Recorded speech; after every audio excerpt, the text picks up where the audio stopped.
Terowong ni dibuka secara rasmi pada 31 Ogos tahun 1986. Tarikh tersebut diambil sempena Hari Kemerdekaan Malaysia. Okey guys, banyak cerita mistik yang kita dengar tentang Terowong Menora. Ada kisah skuter putih, ada kisah Volkswagen kuning, dan juga penampakan Pontianak di kawasan Terowong Menora ni. Sama ada cerita tu mitos ataupun betul, kita pun tak pastilah. Sebab tak ada bukti yang terperinci tentang benda-benda macam tu kan. Kita cuma dengar buah mulut orang bercerita tentang benda-benda mistik, gangguan-gangguan benda-benda macam tu yang menyebabkan kemalangan berlaku di kawasan ni. Aku ada membaca satu cerita tentang skuter putih.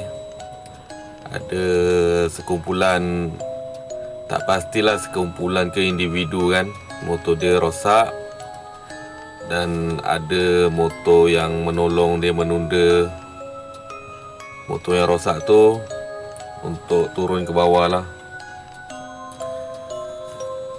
Bila dah sampai turun ke bawah, ke daerah Ipoh ke Kuala Kangsar pun aku tak pasti.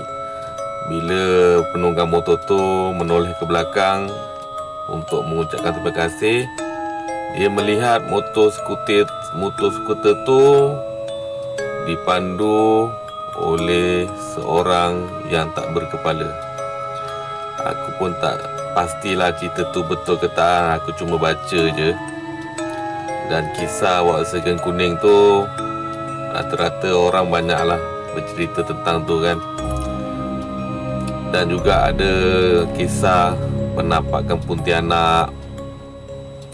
Pontianak menumpang dan macam-macam lagi lah. Itulah guys. Ada satu gambar yang diambil, tak pastilah bila diambil.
Ada macam-macam kemalangan lah aku pernah nampak sepanjang aku melalui kawasan ni, melibatkan kenderaan berat, kenderaan ringan, motosikal.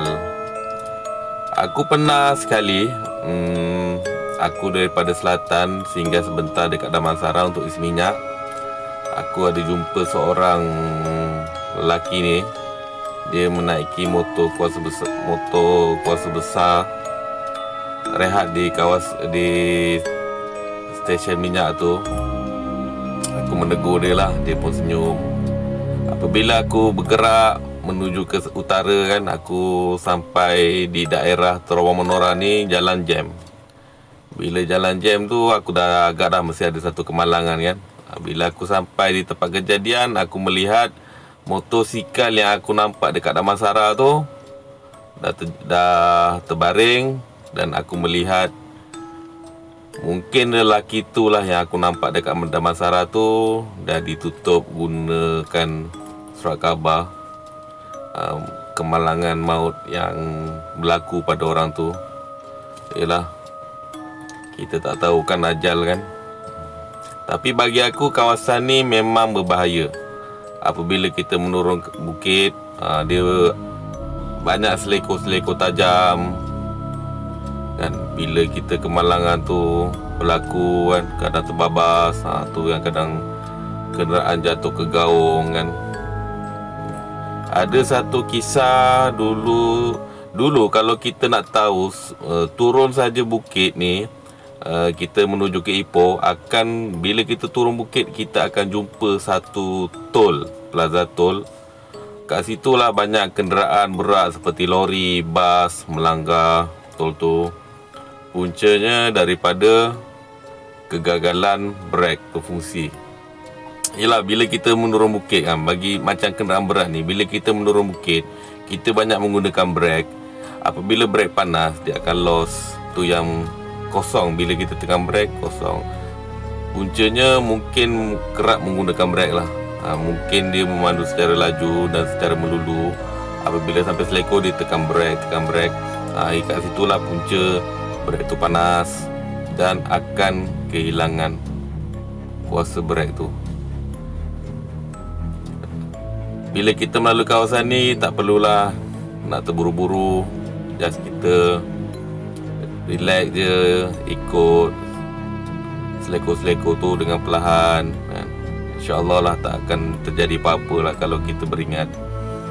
Kadang kita pun samandu kan, kita kadang terburu-buru kan, motong dalam keadaan jalan menurun bukit, masih lagi nak memotong walaupun keadaan tak selamat kan. Itulah kadang-kadang punca kemalangan tu berlaku lah. Bagi aku, jalan ni memang bahayalah. Kat mana-mana kawasan, contoh Karak, kawasan Bukit Jeli kan, Terowong Menora, memang kawasan yang bahayalah bagi kenderaan berat. Tak kira lah kenderaan berat ke kenderaan kecil ke, memang bahaya. Kat sini kita kena berhati-hatilah. Tentang gangguan-gangguan mistik tu, kita memang akui memang benda tu wujud, tapi kita tak boleh leka lah. Tak boleh leka, tak boleh terbayang. Mungkin kadang-kadang bila kita terbayang, benda tu mengganggu, menghantui perasaan kita, tu yang kita buat boleh terbabas kan. Itulah punca segala-galanya lah kot. Okay guys, aku dah menghampiri ke Ipoh ni. Selamat sampai, menurun dengan selamat. Banyak kenderaan jugalah malam ni, tapi kita motong, kita pandang kenderaan tak ada baru kita motong. Pastikan selamat baru kita motong lah. Okay guys, terima kasih banyak-banyak kerana menonton video aku. Kepada yang subscribe, terima kasih banyak-banyak. Kepada yang belum subscribe, jangan lupa like, komen dan subscribe. Terima kasih banyak-banyak guys. Assalamualaikum.